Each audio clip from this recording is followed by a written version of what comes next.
Saudara, seekor sapi kurban terlepas dan berlari sejauh 7 km di ruas Tol Jagorawi pada Minggu pagi. Sapi yang terlepas di kilometer 14 Tol Jagorawi baru berhasil ditangkap di kilometer 7 di kawasan Kampung Rambutan, Ciracas, Jakarta Timur.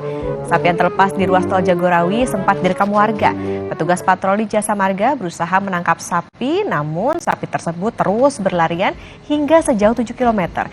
Sapi akhirnya berhasil ditangkap dengan cara mengiringnya ke sisi jalan tol. Akibat kejadian ini, kemacetan panjang sempat terjadi dari arah Taman Mini menuju Cibubur. Bang, makasih Bang, makasih Pak Teguh. Ya. Kompas yang kami akhiri, saudara, terus perbaharui informasi Anda hanya di Kompas TV, independen, terpercaya. Bersama saya di Bahagia. Dan saya Putri Oktaviani, terima kasih, sampai jumpa.